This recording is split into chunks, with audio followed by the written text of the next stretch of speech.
Sunshine, lollipops and rainbows. We're together.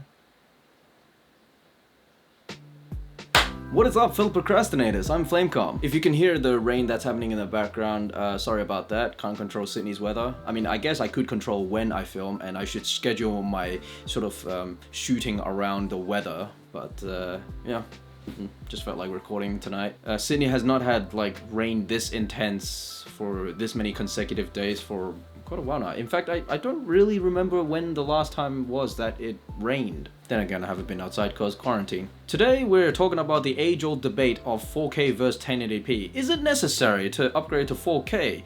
And as I think especially if your computer can't handle it and like the people online can not really tell the difference because the more important things are like story and color grading and the likes. Now I think this will be a debate that's going to continue on to the foreseeable future, because nowadays you just have like pocket 4K here, then there's suddenly just shadow drops the Blackmagic Pocket 6K, and now we have the EOS R5 doing 8K, and I think the Sony A7s3 is going to be announced in a live stream.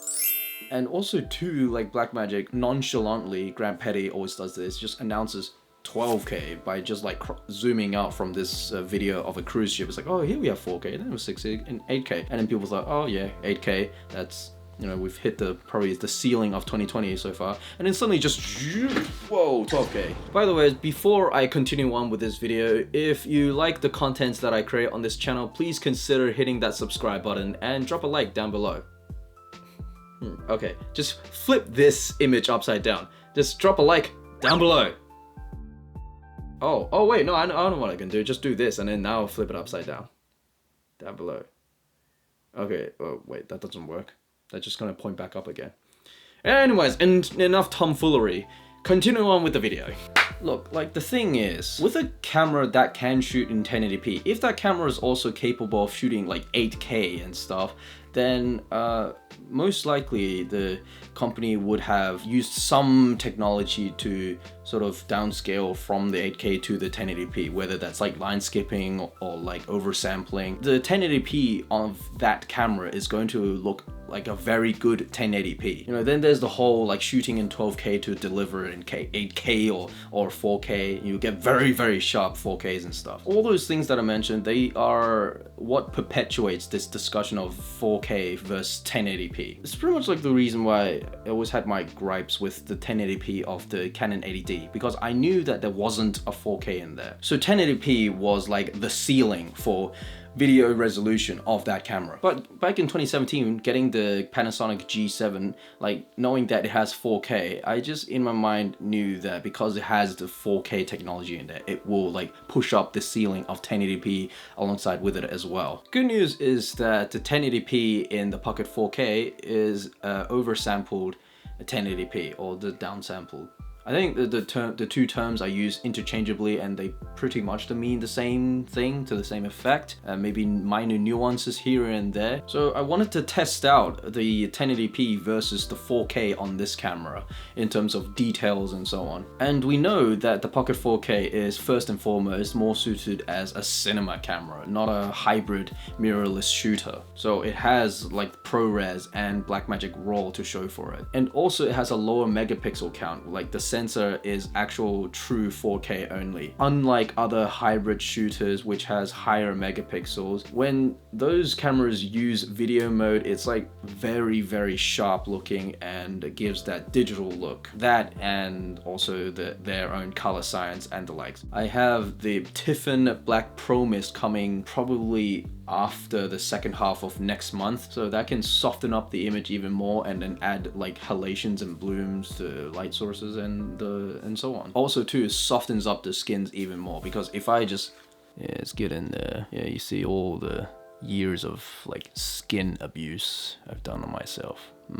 My acne, you can see just porous skin. So yeah, look, use the Black Pro Mist filter to then soften up the skins as well, you know. Diffusing light is not the only thing that the Black Pro Mist does. So I guess I'll be doing a review on that. I got the 1/4 version. Yeah, and just on the subject of videos being too sharp, few weeks back when I was still on semester break, I compared the G7 with the Pocket 4K. Even when I was sitting far, far away from the cameras in question, when I digitally zoomed in editing to my face, it looked like what my face was like here, you know, all pores and see all the details everywhere, all the scars of acne, almost to the point of being too detailed. Anyways, I've talked enough. Let's have a few shots here and there comparing the 1080p and 4K of this camera. See if you can tell which was which actually.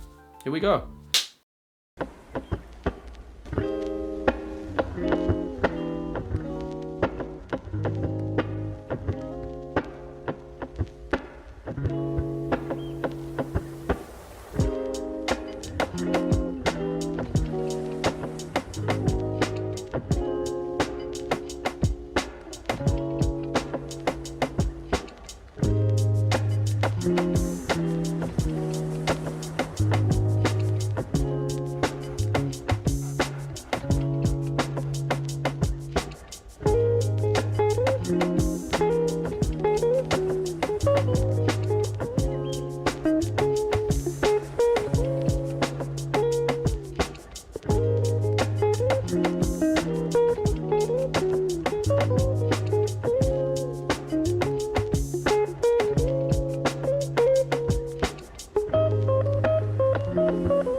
I can't tell the difference. Not really anyway, unless I really zoom in. But just like think about it. You're most probably viewing on either an iPad or a smartphone. So you're not really going to be pixel peeping with that. You'll be focused more on the content itself. Unless the content itself is about pixel peeping. Like this video. Oh, and don't be fooled. The comparison is actually ongoing because right now I'm shooting in 1080p. That's right, this is 1080p. All this, yeah. And then before it was UHD. Could you tell a difference? So I would suppose the point that I'm trying to make in this video is that 4K has been sort of the peak, so the sort of it's like law of diminishing returns, I think it's called. Yeah, law of diminishing returns. From henceforth, I believe any higher the resolution we go, it will be more for VFX work, repositioning in editing, having a sharper looking 4K footage or 1080p, because some clients still require or demand 1080p video. In the future, when we get 6G, 7G, gosh, what have you, and like what we're streaming, bloody hell, 8K video effortlessly, then probably, yeah, we would not really be having these sorts of discussion. But like at the same time, our phone is as big as a phone should be. Like, what do you want? Like a tablet for a phone?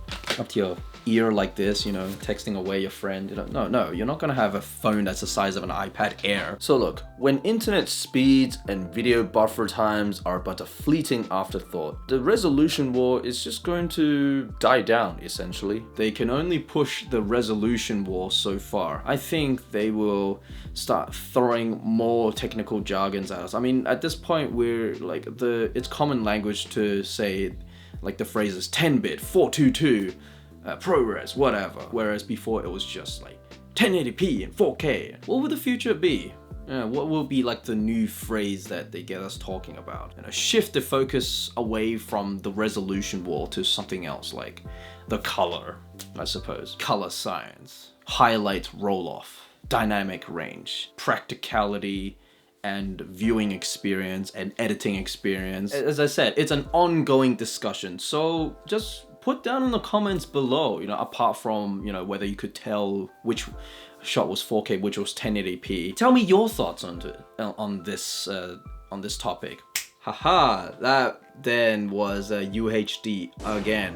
I kept switching back and forth between 1080p and UHD throughout this video. For as much as now we will be discussing like 8K versus 4K HQ on the Canon R5. 4K versus 1080p really was the beginning of the discussion of this resolution war. Daniel from Germany that I met in Tongji, have at it.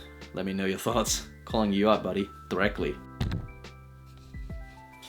Now, I think I've only just realized this bloody mistake.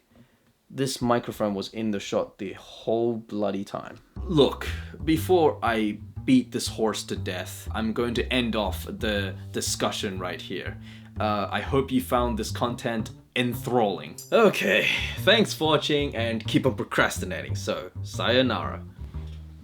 When you're working on your final film project in a film school, if you get a DP that's gonna be like, oh, we're gonna shoot in 4K, we're gonna get this and that, we're gonna get vintage lenses, it's just pump your brakes, okay? If you can have this much effort and input into the technical side of things, can you please just reallocate those energy and putting it into the creative bits? Cinematography, sound design, they are the buns. Beef patty and the vegetables and whatnot, they are the story. Sandwich it in.